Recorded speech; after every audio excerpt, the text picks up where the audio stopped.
Podium Podcast presenta Bombastic. ¿Cómo están? Bienvenidos a un nuevo capítulo de Bombastic. Este es un capítulo especial, un extra. Por eso estoy sola hoy día, porque era necesario grabar este capítulo de urgencia, porque ustedes lo piden, porque la contingencia lo pide. Hago este capítulo especial porque han pasado varias cosas en estos últimos días, varias cosas que han llenado la atención de la gente, de los portales, de las redes sociales. Pero también hay otro tema que es mucho más delicado y que conocimos la semana pasada y que lamentablemente se ha hecho más habitual de lo que nosotros quisiéramos. Porque de vez en tanto están saliendo denuncias de abuso sexual en contra de personas que son conocidas. Es algo que pasa mucho, más de lo que quisiéramos, lamentablemente, pero cuando toca la esfera de personas públicas, obviamente son de nuestro interés, ¿no? Y la semana pasada se publica un comunicado que nos dejó a todos helados, porque nadie sabía, la verdad, que anunciaba. La Fundación para la Confianza anunciaba que patrocina una querella en contra del actor Cristian Campos por el delito de abuso sexual en contra de Rafaela Di Girolamo. Rafaela es la hija de Claudia Di Girolamo, que estuvo casada con Cristian Campos durante muchos años, en la década de los 80. Por lo tanto, en esa época, Cristian Campos fue padrastro de Rafaela. La querella no ahonda mucho en detalles, solo dice que ellos patrocinan esta querella como parte de apoyar a Rafaela en un proceso de reparación, de sanación, de lo que habría sufrido o padecido durante su infancia. Obviamente explotó una bomba mediática. Todos intentamos comunicarnos con Cristian Campos, quien al otro día publica su respuesta, una respuesta que es bastante tajante también, donde dice que él se va a defender con todas sus fuerzas de esta acusación que es injusta. Además, alude a que la fundación hace el anuncio públicamente a través de una red social sin que él siquiera haya sido notificado de esta querella, que se entera por una periodista conocida que lo llama y le dice, oye, va a salir este comunicado porque la fundación se querelló en contra tuya. Entonces él dice que no es la vía. Y lo más relevante también es que habla de que su familia política también ha sido víctima de abusos sexuales. Por lo tanto, conoce de cerca el tema. Él tiene sobrinas, tiene amigas de su hija, tiene ahijadas, tiene muchos familiares, mujeres, niños, adolescentes y que jamás ha tenido ningún comportamiento incorrecto con ninguno de ellos. Ahí comienza como yo diría que una guerra mediática, porque en esto yo no juzgo el hecho de que las familias, los involucrados, las supuestas víctimas comiencen a hacer declaraciones públicas, porque el delito, según lo que se cuenta, ocurrió hace más de 30 años. Por lo tanto, probablemente puede ser que esté prescrito, que judicialmente no pase nada porque está prescrito. Pero hay dos verdades. Hay una verdad jurídica y lo que sucedió de verdad. Y también hay dos penas. Y una pena es la judicial y otra es la social. La gente castiga socialmente, obviamente, a una persona que es acusada de abuso. Por lo tanto, el hecho de que esa persona se defienda públicamente tiene un asidero. Yo no lo critico, porque hay gente que dice, ¿pero por qué se defiende? ¿Por qué manda esa carta? Bueno, porque como les insisto, hay dos responsabilidades, una judicial, jurídica, y la otra social y lo que queda para la gente. Entonces, jurídicamente, el tribunal podría determinar que Cristian Campos es inocente, pero para la gente queda la sensación de que es culpable. Por lo tanto, tiene que hacer una defensa pública, tiene que dar su versión a la gente, porque obviamente la gente se queda con lo primero que lee, sea cierto, sea no cierto, eso lo tendrá que determinar la justicia, pero muchas veces lo que determina la justicia no es lo que determina la gente. Diciendo esto, la familia de Di Girolamo sale el día viernes con una carta de apoyo a Rafaela. Si bien no se especifica qué integrante de la familia Di Girolamo firma esta carta. Uno entiende que es amplio, digamos, que son varios integrantes de la familia, donde da un poquito más de detalles de lo que habría sucedido según el relato de Rafaela. Lo que dice es que ella habría sido víctima de abuso por parte de Cristian Campos desde los 13 hasta los 16 o 17 años, no tiene claridad de eso, que obviamente hubo un abuso de confianza también por su situación familiar, era el marido de su mamá. Rafaela se cambió el apellido porque siempre tuvo un papá ausente. Su papá era un artista visual, plástico, que se fue a vivir a Nueva York cuando ella era muy pequeña. Tuvo contacto con él un par de años, hasta los 10 años aproximadamente, donde viajaba a Nueva York. Estuvo con él un par de oportunidades, pero ella misma contó en un capítulo de La Divina Comida que después él no tenía ganas de ser papá, no era un buen papá, por lo tanto dejó de verla y ella decidió cambiarse el apellido para honrar a su mamá, porque era su mamá en el fondo la que se había hecho cargo de su crianza toda su vida. Esta carta que manda la familia Di Girolamo es compartida por varios actores, por actrices principalmente, y lo que más llama la atención es que el fin de semana recién pasado es compartida por Antonio y Pedro, que son los hijos de Cristian Campos con Claudia Di Girolamo, hermanos o medios hermanos de Rafaela. Entonces ahí como que también nuevamente estalla una ola mediática diciendo los propios hijos de Cristian apoyan a Rafaela. Frente a esto, el domingo en la noche, como les digo, como en esta pelea un poco combo a combo entre familias que se defienden, que defienden su verdad, aparece una carta de la familia Campos, que tampoco especifica quiénes son, pero uno entiende que son los hermanos de Cristian, porque son los dos apellidos, digamos, los que se comparten, donde son muy tajantes en decir que ellos no han dudado ni un minuto en la inocencia de Cristian Campos. Incluso califican de asquerosa la acusación y que esperan que la justicia determine que la verdadera víctima de todo esto ha sido Cristian durante muchos años, porque ha sido víctima de una persecución, de un hostigamiento durante mucho tiempo.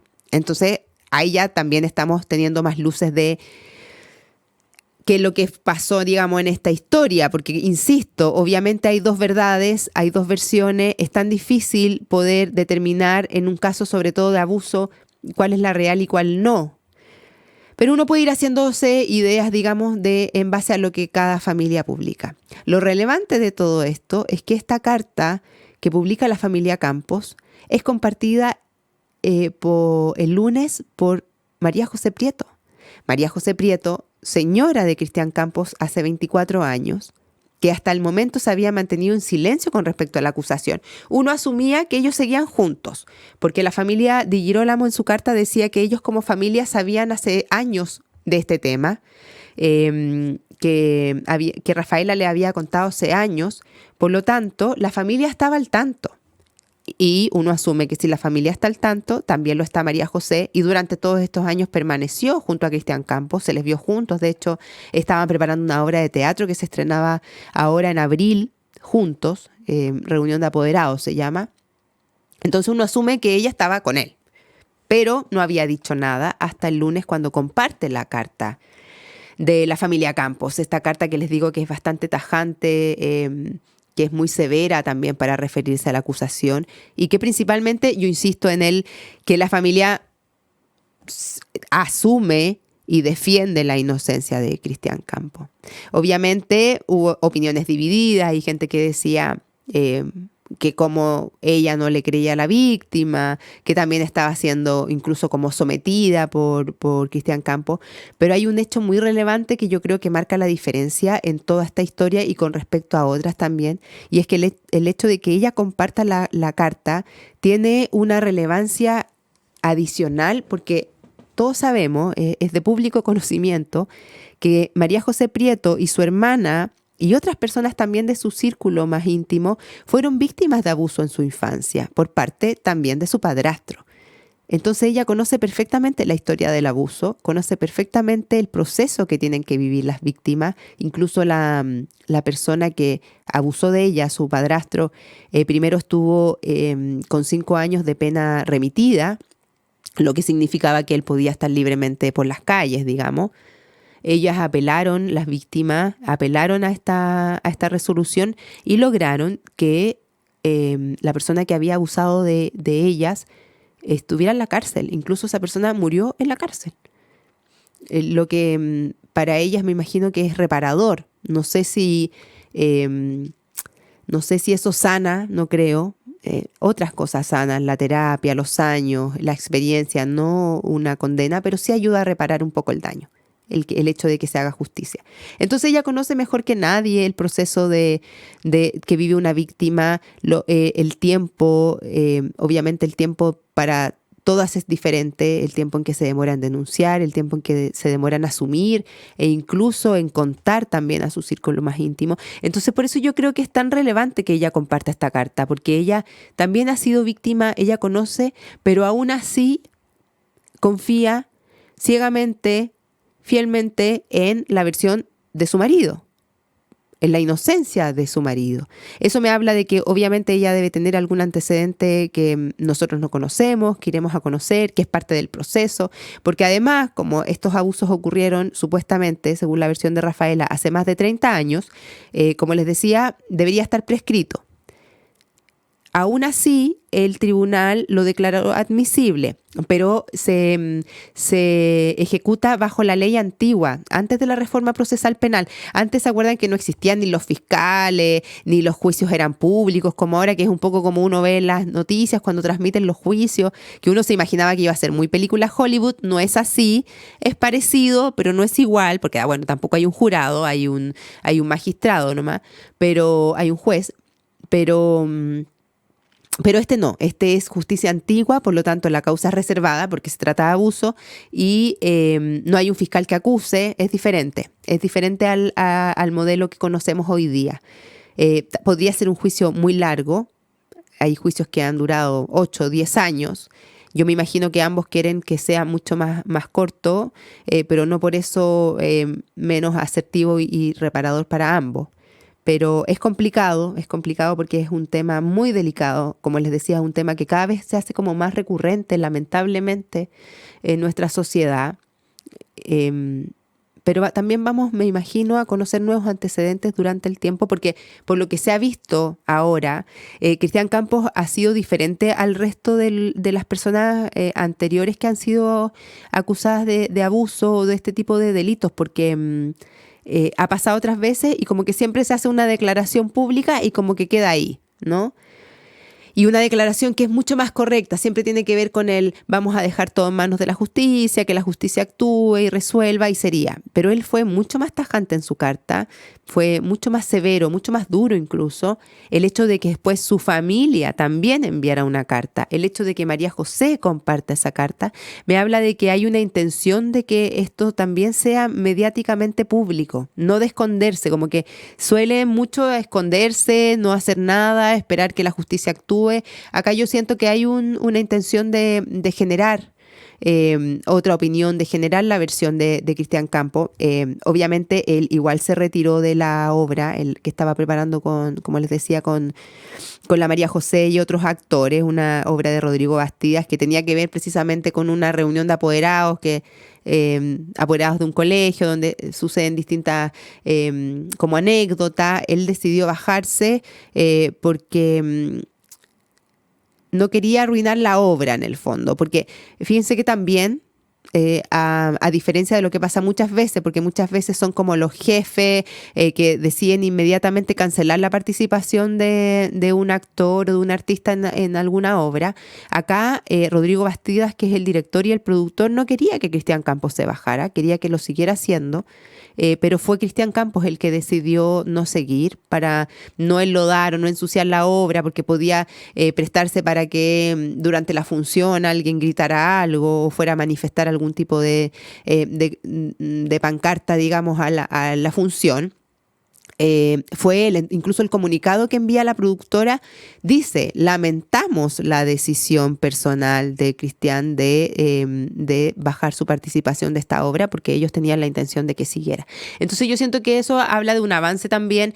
Yo insisto, es tan complicado el tema del abuso, está muy en boga y obviamente sobre todo las mujeres vamos a defender el hecho de creerle a otra mujer, el yo te creo, que es una frase que circula mucho en estos casos. También me parece que los acusados tienen derecho a defenderse y derecho también a continuar un poco su normalidad, porque no ha habido un proceso, no ha habido una condena, ¿no? Me parece también, y esto es una opinión muy personal, pero le he dado vueltas como al tema harto, que tiene que ver con la cancelación, ¿no? Como la política de la cancelación. Es como, no, que no trabaje en nada, que no haga esto, que no haga esto otro. Y como que esa persona anula su vida, no puede ni salir a la calle.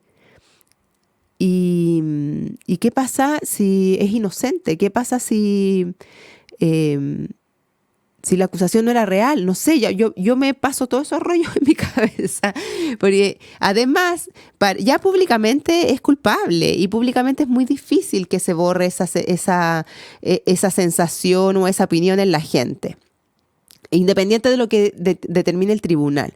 Entonces debe ser súper difícil. Yo me pongo también en los zapatos de la María José, el tener que acompañar a una persona porque es impopular, ¿no? Nadie va a defender públicamente a Cristian Campos. Nadie va a decir, ni su amigo, ni los otros actores, nadie va a decir, oye, yo ponga las manos al fuego porque él es inocente, yo lo conozco, yo trabajé con él y jamás tuvo una conducta inapropiada. Nadie va a decir eso porque es impopular, porque nadie se va a quemar gratuitamente por el otro, y eso es lógico. ¿Por qué lo voy a hacer? Digamos, las únicas personas que pueden hacerlo son tus más cercanos, y en este caso ha sucedido en ambos casos, tanto para el lado de Rafaela como para el lado de Cristian. Sus más cercanos han cerrado filas, han mostrado su apoyo públicamente. Entonces es muy complicado cuando hay una familia, porque acá hay hijos, hay hermanos.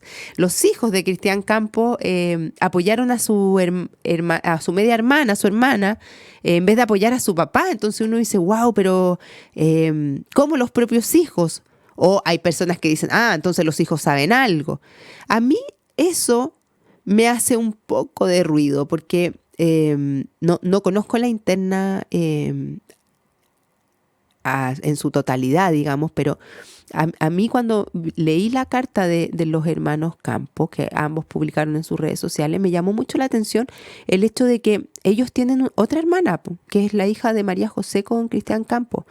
Y si tú sientes que tu papá es responsable de un abuso sexual, y lo sabes hace tiempo, o sea, no sé, a mí como que estoy medio pensando en voz alta, pero como que yo intentaría sacar a mi otra hermana de ese círculo, ¿no? Como que es raro, o sea, si yo veo que un niño está en un ambiente vulnerado o que puede ser víctima de algo, obviamente intento sacarla de ahí, y sobre todo si es mi hermana. Entonces me llama mucho la atención que ellos no hayan hecho nada. No sé, llamo a la María José y les digo, oye, ¿la sacáis tú o la saco yo? Abre los ojos, ¿qué te pasa? Si no la sacáis de ahí, lo hago público, no tengo idea. O sea, es lo que mi cabeza o yo haría, digamos, ante la situación de vulnerabilidad de un niño, ¿no? Pero me llama la atención que ellos, en 2 años que supieron esto, no hicieran nada por su otra hermana.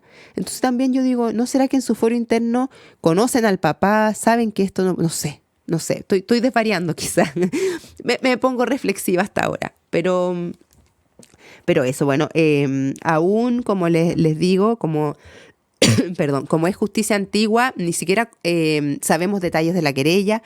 Es difícil porque, como les digo, la querella es reservada, pero siempre igual se filtran extractos a los medios.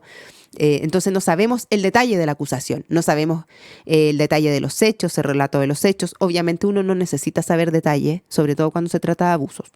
En eso estoy de acuerdo, porque tiene que ver también con la revictimización y con la privacidad de la intimidad de una persona, pero sí saber más luces de qué fue lo que sucedió, cómo va a ser la defensa de Cristian Campos, cómo va a ser el juicio. También me parece que es un hecho relevante el que el abogado de Cristian Campos sea el abogado que defendió a María José.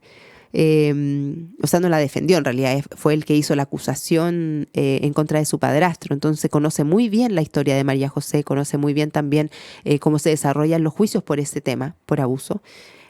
Así que nada, si bien es un tema complejo, obviamente es de interés, la gente ha estado atenta, siguiendo, es un tema que genera mucho debate también, muchas posiciones encontradas, es esos temas que uno ve los hilos de Twitter, los hilos de las redes sociales y la gente pelea mucho, obviamente porque genera opiniones muy divididas, a lo mejor a nadie le gustó lo que yo dije recién, o a otras personas sí les hace sentido, pero esa es la gracia también de un poco de la democracia, de poder opinar y poder plantear una posición con respecto a algo, insisto, obviamente con lo delicado que es, con lo importante es que es de dar el mensaje de que las víctimas se atrevan a denunciar, que es un proceso doloroso y que obviamente muchas no lo hacen precisamente por eso, por el miedo a que no les crean, por el miedo al proceso, por el miedo al tener que responder preguntas sobre tu vida que te cuestionan,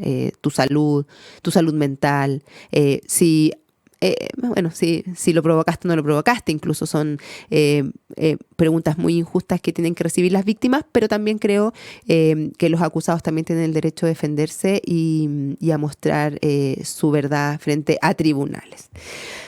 Eso. Ya se me fue el tiempo. Hablé 1 hora. Muchas gracias. Este es un capítulo especial, ya les dije, es un extra, porque obviamente me preguntan mucho en mis redes sociales, ¿qué pasó con esto? Explica esto, necesitamos un podcast ahora. Así que nada, ya saben, ahora nos pueden ver en YouTube además, pero sigan escuchándonos en Spotify, activen las notificaciones en YouTube y en Spotify para que les avise cada vez que lanzamos un capítulo nuevo. Este es un capítulo especial, un extra, así que probablemente se van a sorprender con estarme escuchando hoy día, pero tiene que ver con la contingencia. Y nada, muchas gracias por el cariño, por los comentarios, siempre recibo mucho amor para este programa que hacemos con tanto cariño, así que muchas gracias y nos vemos en un próximo Bombastic. Bombastic, con Ceci Gutiérrez.